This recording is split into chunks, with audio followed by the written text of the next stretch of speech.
Okay, everyone, welcome to Psychonaut Sessions. This is Daniel Muller, and I'm here with probably every comic creator's favorite man crush in the indie comics community, Sam J. Royale. I'll take it. Thank you. Thanks for having me. How you doing, brother? Man, it's so fucking good to see you. Likewise. Yeah, it's always nice to talk to you. I'm doing good. How about you? I'm awesome because this is kicking off the my favorite month of the year, my favorite season of the year. This video is should be dropping on October 1st if all goes well. And I wanted to bring you on specifically to kick off like my string of like spooky Psychonaut session videos to talk about your new book, KALA JADOO. Yep. Thanks for letting me do that. It's something I'm really excited about sharing with everybody, and it's great that it's out there now. So, KALA JADOO is a paranormal zine and trading card set. Um, I guess that's the easiest way to summarize what it is. Yep, they're the trading cards. It comes with 9 trading cards, and it's a 44-page book. And it has some articles and illustrations, and it's all written, illustrated, and designed by me. And it's perfect because of that. Because if there's anyone that has an excellent eye for design, and pretty much anyone that I know that do comics, I would put you and Jim Rugg in that tier of probably the top best graphic designers in the indie Oh, comics thanks. community. I think Rug also, like me, studied graphic design, Yep. so that must help. Yep. Yeah. No, I think it helps, and I think it's actually something that, especially if you're going to be making your own works, you probably should do, because there is a huge I notice that in my own work, and I talk with my wife and other people about this all the time because people think I disparage my like covers or my logos, and it's like it's not that. It just I can tell I'm a fine illustrator, but I suck at design, and there's a huge difference between the two. It's a Huge. different animal for sure. Yeah. Uh, there's actually someone else I'd love to mention. I don't have his book at hand, but Winston Gambro is another comic creator who has a graphic design background, and he has a book that's actually also very much in your uh, areas of interest. It's called Lights in the Sky, and it's about UFOs and aliens and all that good stuff. And he consistently has done really beautiful looking covers and title logos. So definitely want to give him credit where it's due. Winston Gambro. Hmm. All right. Looking it up. Cool. Thank you. Yeah, Yeah, I sure. will certainly check that out. So let's talk about Kala Jadoo a little bit in its Sure. inception. Kala Jadoo literally means black magic, is translated as black That's right. magic, correct? Yeah, Kala Jadoo is black magic in both Hindi and Gujarati. And my other books that I did, I have them here, Dishum and Pariah. All of them have titles that have Indian origin. So while Pariah is an English word, it is an English word that can be traced back to Sanskrit when Hmm. the British were in India. So that's kind of a common thread with all of my projects so far. And uh, let's see here.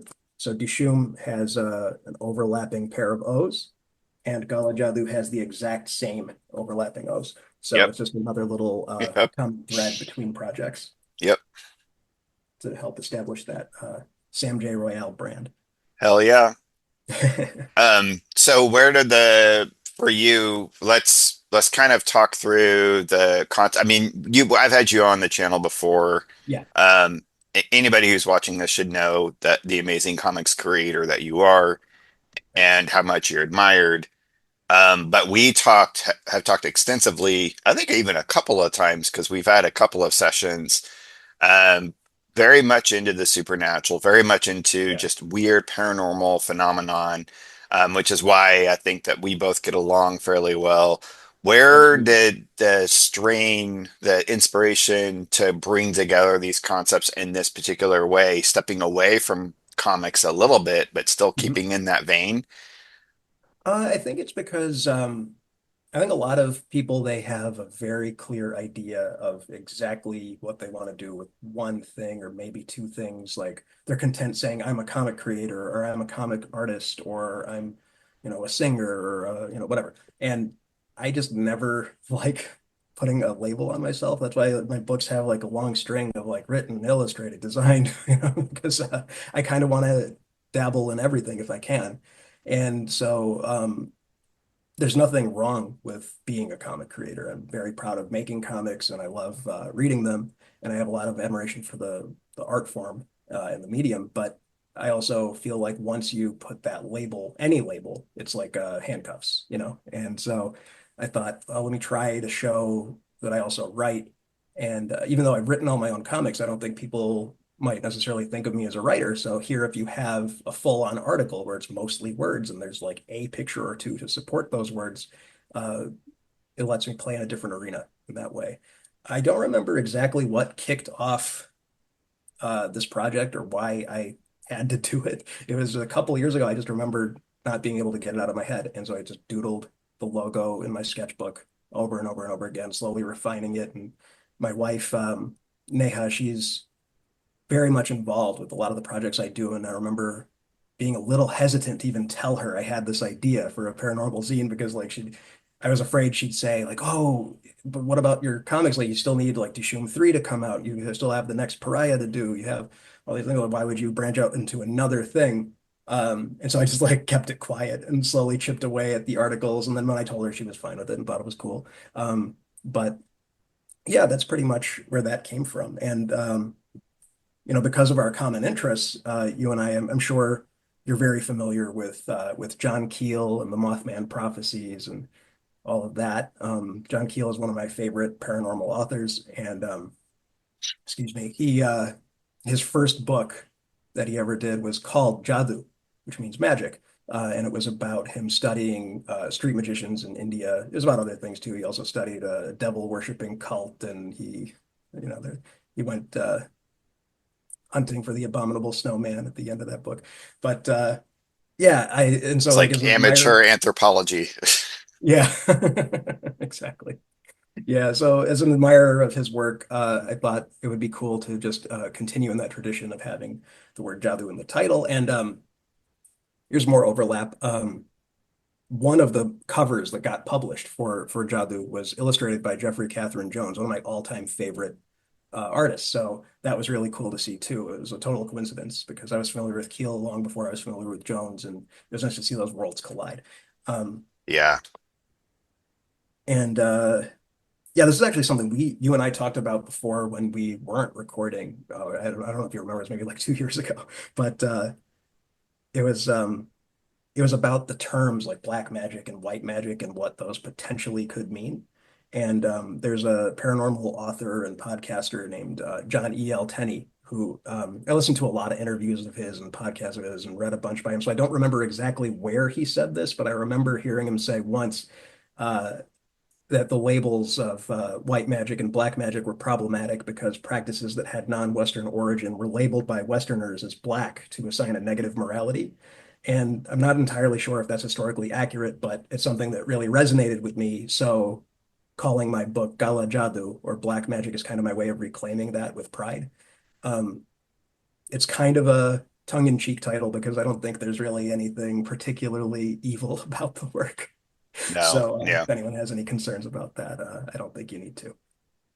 Yeah. My personal research and experience with the paranormal and calling to even some of the type of experiences you bring up in this book, as well as even your own personal um, account that you have in there, the the magic, the paranormal seems sort of just ambiguous to moral concepts that we attribute to it. It's like trying to call a hammer evil or something like that kind of argument where it's like it's just a thing that exists.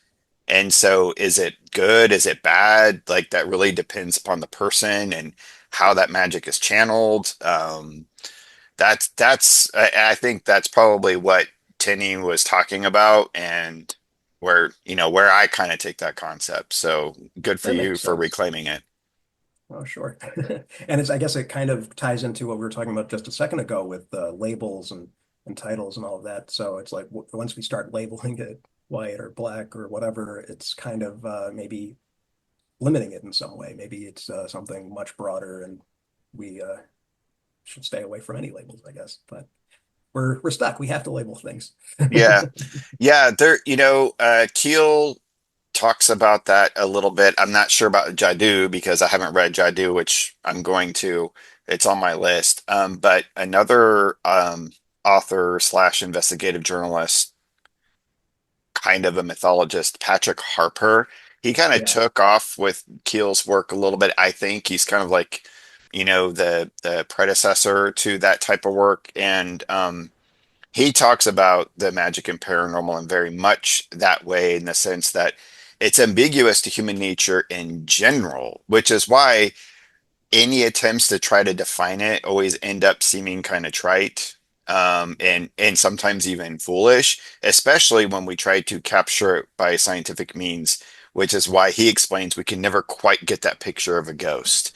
Or, the Bigfoot is like fuzzy in the frame, that like that world of what he attributes to the concept of soul. He calls that more of like the soul realm, which is very relatable to like Carl Jung's idea of the collective consciousness. That it's always something that's going to be amorphous, like a fog that we can never quite grasp. And that in and of itself is the nature of it. So we're never going to be able to actually pin it down. So, speaking of blurry Bigfoot photos, just reminded me of Mitch Hedberg joke where he says, "What if Bigfoot's just a blurry animal?" Could be. oh, Mitch Hedberg, man, that's a soul I miss for sure. Oh yeah, time. What a shame. So, yeah, well, I mean, I think that, of course, like I stated before, and I was being cheeky earlier, but I really, your design of this, as usual, is great. I love how you're even seeking a liberation from definition of yourself as just a comics creator, Right. like like the paranormal, like you're way more than that. And how you do these things even within the format of your work to kind of counter the mainstream, which is what I always appreciate, to the extent to where even like your books are like CD cover size for the most part. Like they're different sizes. Dishoom isn't quite that. I mean, Pariah was more of a square, but Dishoom's a little bit taller, but it's still tiny. But they're perfect formats for yeah, I mean they're not Well, yeah, they're not conventional in any way, shape, or form, and so that's something I see through what you're trying to present, even all the way up to the print job. So it's totally cool. oh, thank you. There's a very simple reason why I like to play with different formats, and that's because I think that traditional American comic book size that's become standard, industry standard, is just the most archaic and arbitrary selection of numbers I've ever heard, to the Yeah, point where anytime I've talked to a creator and we start talking about format, I say, "Do you know what comic book size is offhand?" And they never do. I have not met one creator who's used these size pages day in and day out for years, and yep. nobody knows the exact fractions of inches that are required. And so I thought there's got to be easier math. I just wanted to make it easier on myself. And so Dishoom is 5.5 by 8.5, which is a standard letter size paper folded in half. And KALA JADOO and Pariah are square and they are 6 by 6. And there's a smaller Pariah booklet that's actually CD size covered, where CD cover size, where it's a 4 3/4 inch square. Hmm. Right. So I just thought it's easier math on me. Well, let's get into the content Sure, a little bit here, if you don't mind. absolutely. I was very appreciative that you kicked off with your story regarding your uncle and Hanuman and Superman, but the Right. the first kind of main article that's not a personal account is regarding Gibson's ghost in the shadow. So you had talked to me about this before, and I don't know if you actually talked to me about it on my channel. I did. It was the Okay, episode where it was both me and Sam Zahonis on together. that's And right. Yeah. so if anyone wants to check that out, that we did talk about this. Where I think a lot of the stuff in this book, you and I, either on recording or off air, have talked about. Oh yeah, yeah, yeah. It was basically like recounting our old conversations. Right. Um, but I love that you brought that in as your first foray into kind of talking about tulpas and this idea of a being that we almost create with our own thought forms. So to recap to everyone, that particular article Sam's referring to is the creator of the shadow, the character of the shadow, and that there by coincidence Sam found an account where someone had talked about a shadowy ghost figure that appeared on the very street around the same time period that Gibson wrote all of his shadow novels. But Gibson himself never actually referred to it. So kind of a coincidental occurrence or synchronicity, maybe. Well, I think it was actually after he moved out, and it was in Mhm. his exact unit that he lived in where this ghost was spotted. And it was people who didn't know that Gibson even lived there who had seen it years later, and they described it as a shadowy figure wearing a cape and having a hat and face buried in shadows. And there was an interview where Gibson was asked about it actually. So I don't think he'd seen the ghost firsthand, but he was asked about it, and he kind of shrugged it off as though it was like a totally normal thing, and he called it an after image psychic projection and not a ghost. But I don't know. I don't think that really clarifies much. Yeah, I mean But that's a thing that happens. everyone's got that But after image I, psychic projection. I think that leans into that kind of tulpa framework of like that there isn't like ghosts that there's this thing within the human being that we can tap into the realm of imagination, and with enough will and enough power behind that, that somehow those imaginative forms or thought forms can become tangible in some way, shape, or form. And I would not put it past someone like Gibson, especially during that era when spiritualism was like a huge deal and seances, that That's a he good was point. just like, that's just an after image psychic projection residue ectoplasmic thing. Come on, what the hell? Makes total sense. And that kind of concept was really big back then because the idea of tulpas, yes, it originates from Tibetan Buddhists, but it actually became very popular through the theosophical occult movement in the late 1800s, because that was just like a huge thing that they focused on as a means of being able to well, implement magic or like ritual magic. It was a way for them to receive guidance from the other realms, was to like play with this idea of thought forms and how to like interact with them and control them and so forth. So, I mean, yeah, I can totally see him making that comment. Yeah. Right. Yeah, I guess in context that makes a lot of sense. Yeah. Um, you mentioned the Theosophical Society, and that is a fun rabbit hole for anyone who wants to dive into that.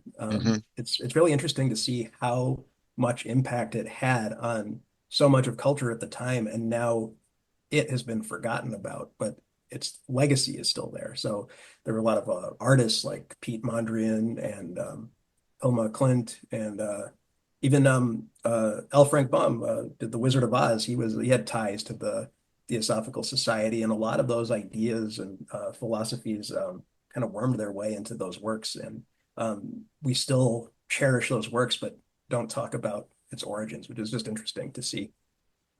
Again, why Yeah, was this? But my wife teaches school in the Waldorf method of education, which was founded by Rudolf Steiner, which directly came from the Theosophical Society. like Um, anthroposophy, right? Was that and yeah, anthroposophy was like his particular philosophy, but he was associated with the Theosophical Society and all of those people. So yeah, they have their roots in everything. And yeah, it is very interesting.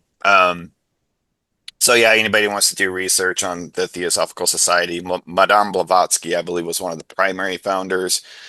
I think Um, the founder. I believe. The founder, well, yeah, and there was some other fella that was around, and maybe it was just her husband, and he was kind of like her secretary or vice principal or whatever. Huh. Yeah, a lot of it came through her readings of the Secret Doctrine and ISIS Unveiled, which are really hard. Man, I've tried to get into those books, and it's relatable to the scene in Beetlejuice when he's trying to read the Handbook of the Dead or the deceased. Like it's just like stereo instructions. It's so crazy and thick and just it's almost like you have to have like 20 PhDs of the occult in order to understand anything in that. But anyway, Yeah, that's a fun good point. I stuff. tried to dive into that as well, and I felt very much the same way. It was almost like convoluted for the sake of being convoluted. It's almost as though it was the goal to confuse the reader rather than clarify anything. Well, again, that like bleeds right back into the kind of Kala Jadoo, shtick of the paranormal being this mystery, this Right. concept that like mystifies even itself. And so a lot of occult literature is actually steeped in that. And unfortunately, Hollywood and a lot of religions have looked back on that stuff and they see it as evil or satanic, but they don't understand that really about 95% of what's being said is symbolism and just hidden meanings into everything. And it's all almost like code and cipher for just basic concepts of just like love thy neighbor or whatever, because a lot of this stuff is actually like really simple, in my personal opinion. Yeah, But I guess you could argue that they dress it up to speak to the unconscious or subconscious with mm, simple ideas because it's easy to say a lot of these things and they're not necessarily easy to do or live. And so I guess the idea is to get it into your head in a different way well, rather that's than what symbols are for. Like that's what right. esoteric said, like the tarot and just other like signs and symbols. That's directly what they were meant to be, were keys to unlock the subconscious. These particular concepts, which I feel like happens every time I read any of your works because Oh, you have these symbols built in all over the place, even in Pariah and yes, for Dishoom. sure.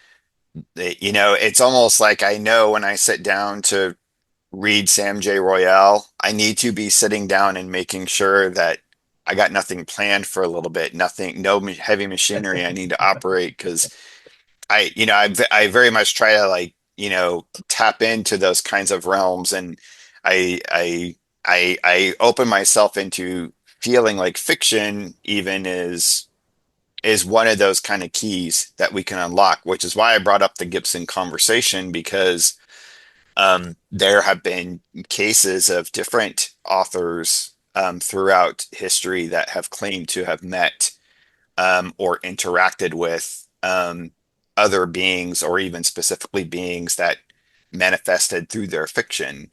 Right. So although Famously, Alan Moore in comics. Alan Moore, I was Really actually interesting time. reading a story not too a while ago of Doug Minch Oh yeah. that had some kind of interaction where he was writing a story for, I don't know if it was Batman or whatever, but this guy broke into the house and like had the wife like with a gun to her head and everything. And Oh my then that God. actually ended up happening to him literally the minute after he wrote it. Um, so weird cases where, yeah, and Alan Moore met John Constantine, his character apparently. Um, and this is traced all the way back to like Socrates, even like having these like imaginal forms that they interacted with and talked to. So how do you feel in terms of your interaction with these imaginal realms, or do you give any weight to the imagination being this sort of field that has these potentialities to be able to manifest in reality? Do you tap into that when you do your work, even at a I subconscious level? I think of it as a possibility for sure, but I have a lot of trouble saying definitively that I know what any of this stuff is. But I think it's Good. safe to say that none of my work would exist if I wasn't awake at 3 a.m. a lot. So take that for what it is. But to The bring it witching back to, hour. yeah, right. To bring it back to Keel for a second, though, he, I think, had a quote that said, belief is the enemy, where it was just, he was very much against the idea of labeling things. And I thought Yep. that was just a good way to be somewhere in between skeptic and believer and listen to the valid points of both sides and just try to stay dancing on that fence, I guess. But yeah, absolutely. If a lot of stuff from dreams found its way into my work, especially Pariah has a lot of dream stuff. And uh, yeah, I think that's a fun thing to dive into and fun to explore.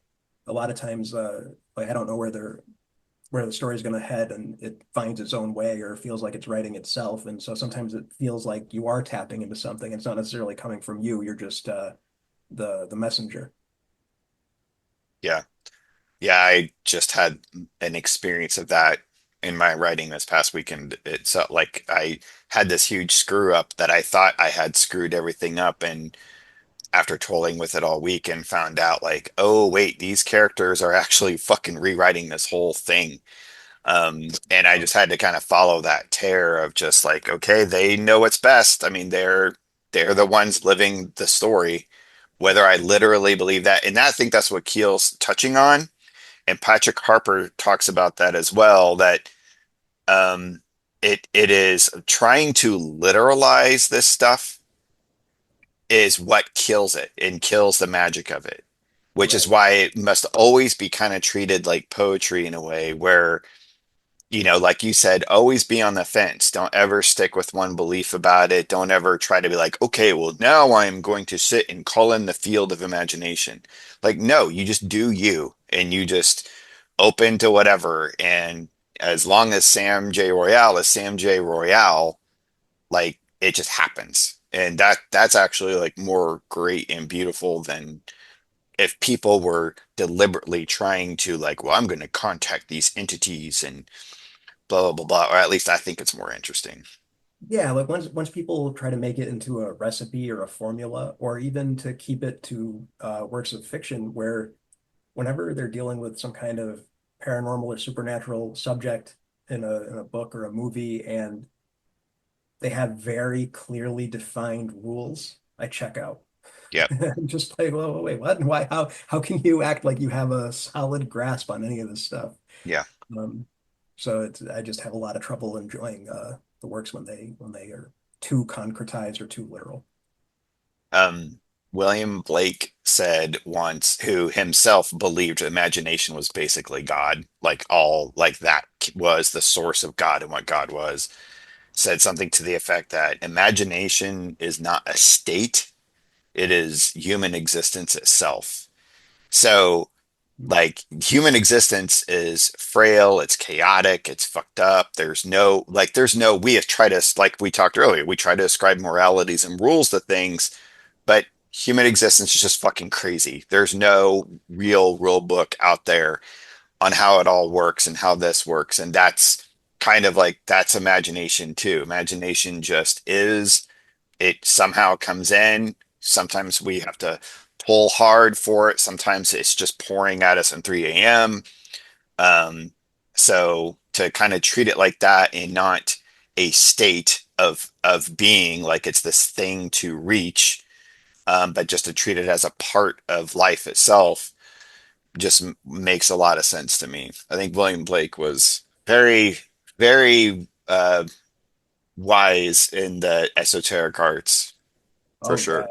I'm a big fan of Blake's work. Actually, in Pariah Many Lands, I don't do a lot of intentional art swipes, but in that book there are a few panels that are completely lifted from William Blake's works, where I've just borrowed the poses, and you can read into it as much as you'd like, I'm sure. Yeah, why not? He was a master for sure. Um, well, let's talk about you as a master. Let's move to just I'm not going to cover all because I want everybody to go out and read all this, but let's touch a little bit on visitations from the unknowable, Okay, so let me just pull it up so people can because see. it's fucked up. That's It, why. it really is. Yeah. And I say that in a way of I have full belief in your account. I don't think that you're fucking weird or crazy. This is a personal account of you having almost like a sleep paralysis sort of experience with these Right. particular entities that were hovering above you, talking about you, and like a full-on conversation. Um, and this is only, I already knew about this experience from our previous conversations, but I was kind of taken aback that, oh, this is part one of four.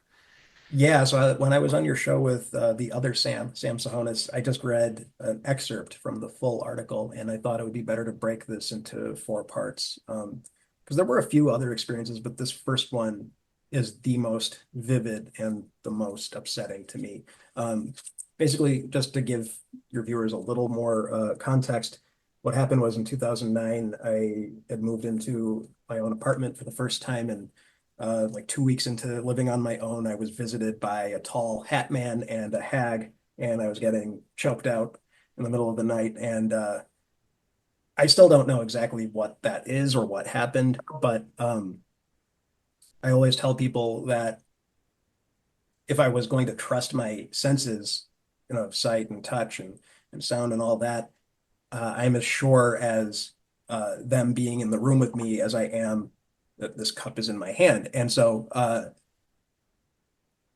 I'm still open to that, meaning that my senses were mistaken, that it could have been just this very, very vivid hallucination. But I'm just saying that I've never had a dream where I've confused it so thoroughly with reality before.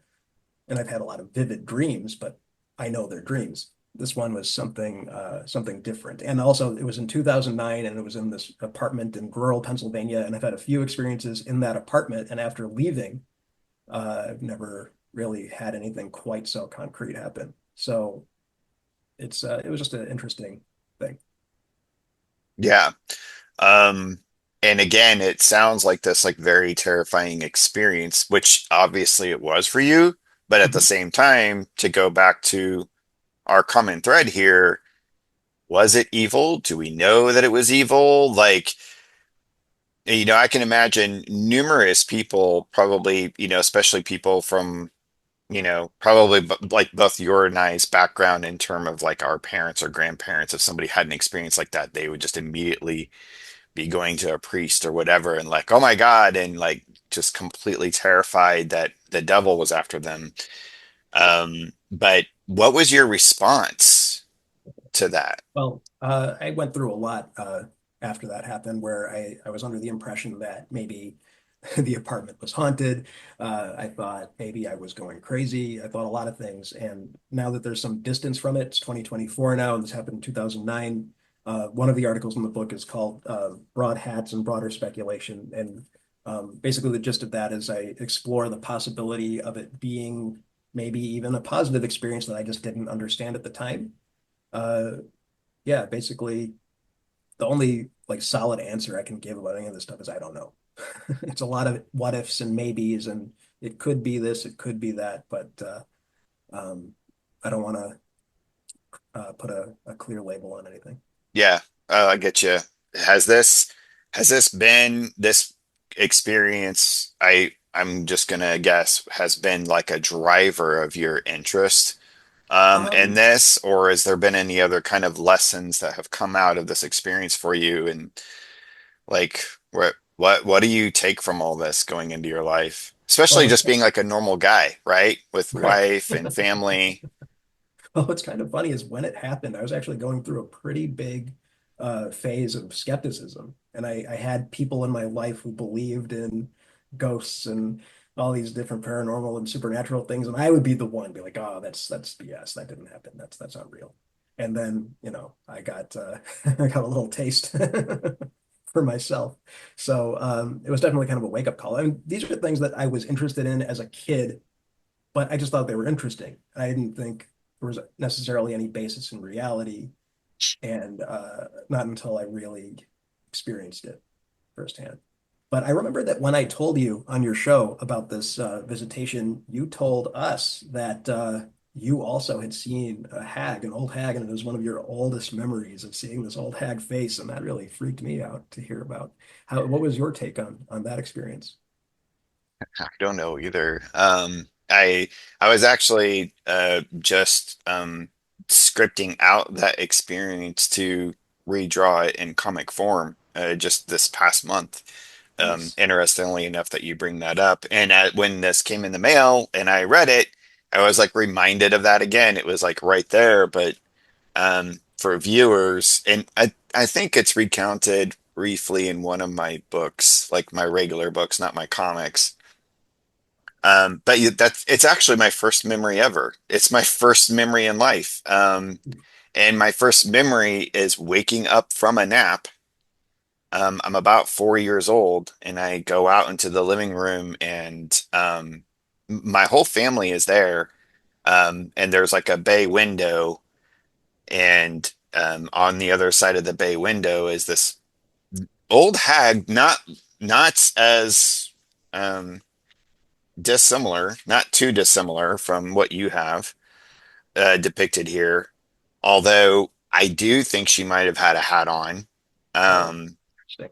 but it was kind of amorphous too, in the sense that I couldn't tell, there was something pointed or whatever. Like it was just weird, but I was so terrified, and there was like quite a few moments where I was just like locked in with her eyes, and not like a full sleep paralysis itself, but I remember my mom saying something like, Danny. She used to call me Danny. Um, and I was just like, oh, shooken up. And I ran to go into her arms, and then whatever it Wow. was gone. But, and again, maybe it's just a hyperactive little kid that I just, had some kind of weird imaginal thing from waking up. But it is so concretely and always has concretely been my first memory. I've never had a time when I've not remembered that, or that's not been a contextual thing that started my conscious journey in life. Like from then on, I feel like everything for me was conscious at that point. Um, and even if that wasn't like a real literal thing, but that it was just something that happened in my imagination. I do, I don't know what the fuck is going on with life in the universe. I don't have any discernible clue, but I do think imagination and dreams have some kind of tie to that. And the fact that that's my first memory ever and always has always felt relevant, probably in the same way that this was for you, in that there's definitely something about people that have these experiences that just like, okay, so I'm going to have relationship with this in some way, shape, or form. It's always going to be an interest or a driver of some sort. For a while, I did let it kind of rule my life very dogmatically. I tried to get very heavy into the esoteric arts and to try to understand, but the more I studied ritual magic or the shamanic arts or whatever, it felt like, and the more wise people I met that were heavily into the craft or whatever, I was just like, oh, none of you have any fucking idea what's going on. No, none. Like I'm just as good to be just hanging out with a bunch of cartoonists because they're probably tapped into more than what's, because they start dogmatizing, right? They start Yep. creating these pathologies and these ritual paradigms that then they become locked into, and they're not free to experience the newness of reality that always tries to somehow bleed through. Um, so anyway, yeah, I mean, I've always kind of felt that connection with you for sure, and um, KALA JADOO kind of brought it all back up for me. I mean, like when I read that too, I kind of used to know the same kind of relationship with Neha as I do with Autumn, my wife, and I looked over at Autumn and was like, man, I think Sam's starting to beat me on getting this stuff out. I think I need to like start working on my own experiences, because there's a lot of them. I've had a lot of experiences. And but that was the kicker for sure. And I think this this old hag witch paradigm too that just kind of exists that we're not the only people in the world that have experienced this, or with a guy with a hat, or Right. there are these common Very themes, and common. I like your sort of synopsis regarding Hermes or Mercury as being this kind of messenger of the gods, so to speak, in mythology, wearing a hat. And it what's I found of interest, and I don't know if you've read his stuff yet, his latest things, but Rick Veitch, this is Rick Veitch's shirt, Okay. his Rare Bit Fiends book, which is all just basically dream work. He's kind of refined dream work to the extent where he's literally going on almost like a psychedelic trip all day, every day. And he's recording it all in his Rare But Fiends comic. And it's all about, and I interviewed him before, and it's just, this is his work. This is what he does every day. And dreams and imagination and reality have completely blended to a certain extent. And he brings up Mercury as this figure who starts visiting him as well. And he Oh, wow. claims is a figure that the ancient alchemists used to connect with as being that gateway into the gods. So it was interesting that you brought Mercury up in that particular way, because not a lot of people that just have like a cursory um, notion of mythology like really get that about Mercury. I think they just say like, oh, he's the guy with the winged feet, and he just gives messages to like, no, he is like he's the one that opens the pathway for human beings to be able to interact with. Yeah, they're very multifaceted, and I feel like a lot of times in culture and especially pop culture, we try to comic bookify these figures where Hmm. it's like, oh, he's the Flash or Yep. whatever. It's like, Yep. oh no, there's a lot more to it than that. And so the painting, the classical painting I had referenced in the book talks about him being a soul guide, which is one of the many aspects of that figure's responsibilities. And so it's not just a messenger from God to God or God to humans, but also the one who would usher your soul into the afterlife, uh, which, it's a little more than a divine UPS. Yeah. Yeah, for sure. Um, well, it's interesting. I feel like with KALA JADOO, we're getting the entrance into your journey of just playing with all that. Like we've used these words like trying to understand or pin down or whatever, but it feels more like you're just kind of playing with this. And as I hope you do continue this, because I do want to see that journey develop with you. I'm actually very invested in it. Oh, good. So, any plans on putting out the next one anytime soon? Is it in the works, or are you working on other things? Well, it is labeled as volume one, and there was also the visitations from the unknowable. It said part one of four, so there's Yep, got to be yep, more out there.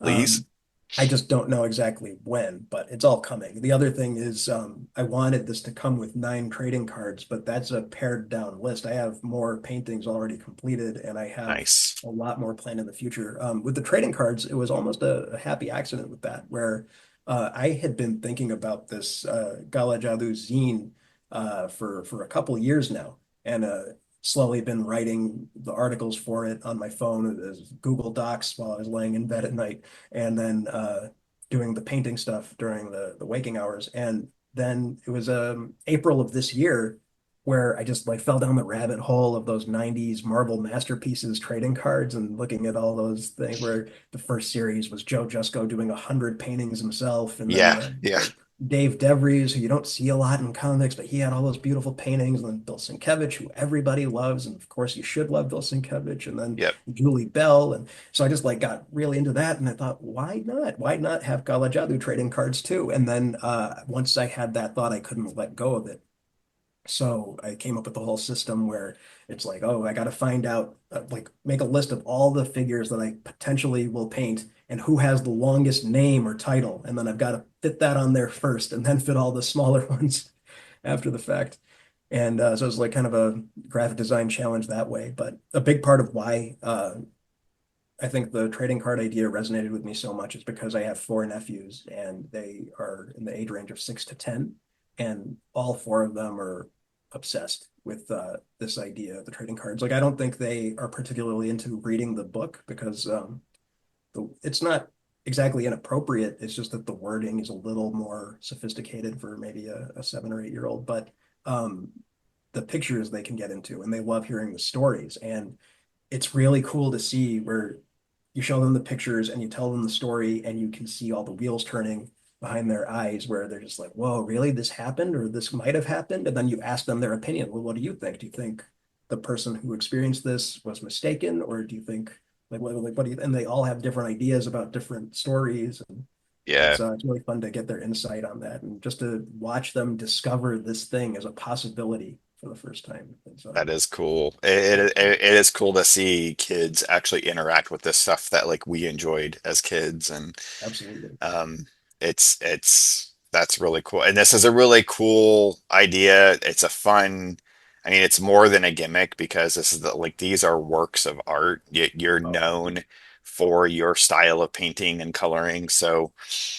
I encourage everybody to go out there because you do. You can get it on his Etsy shop. You can get the book and the cards together. It's really reasonably priced. It's amazing set of works. Um, is there anything last minute that you would like to throw out there? yeah, let me just share the URL also. Hmm. So my store is etsy.com/shop/Sam J Royale. And there you can get the KALA JADOO zine along with the trading cards. You can get Pariah Many Lands. There are my first two comics, Dishoom 1 and 2. And you can also get these painted Christmas cards. Um, every year I do paintings of Santa Claus or Santa adjacent figures because I'm very much interested in the mythological and folkloric significance of that archetypal being. Yeah. And yeah, if you get the cards, it comes in a 5 pack with envelopes and stickers. You could send it out to whoever. Um, and the other thing is, my wife took an afternoon to update my merchandise store recently. So dishoom.creator-spring.com now has uh, t-shirts and sweatshirts and tote bags and Christmas ornaments and coffee mugs of all this artwork that is featured in my work. So there's the Pariah logo, the KALA JADOO logo, the Dishoom logo, and in Pariah Many Lands, every strip opens with a different graphic design pinup, and all of those are now available as all of those items like t-shirts and And you can tote even bags get and these whatnot. as ornaments. You can even get That's right. one of your butterfly ornaments, That's right. Mars die cut sticker. I mean, it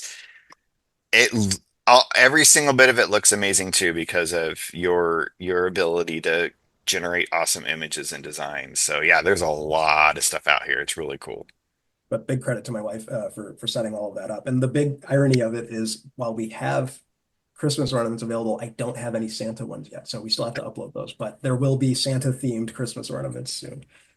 I don't know, that butterfly one's pretty cool. I could see a couple of other designs here that would make cool ornaments. So it'll have to be added to the Moeller Christmas tree this year. That's right. Cool. All right. Well, Sam, I wanted to, yep, that's the image right there. Love it. I wanted to keep this like within because I think we could talk forever. It feels We like I could. looked at the time, I'm like, we're already at almost an hour, and I feel Right. like we just started our conversation. Absolutely. I know. Um, This is like part one of a 18-part series. I It's great. know. It's great to do. I could really go on and on forever with you. We'll have to do this again whenever we have some Absolutely. time. Really appreciate you coming on. I appreciate And you having me. It's always fun talking to you. yeah, yeah, it's great. All right. Well, thanks again. Everybody go out there, go get Kala Jadoo and get all of his other stuff and stay safe out there and keep it psycho.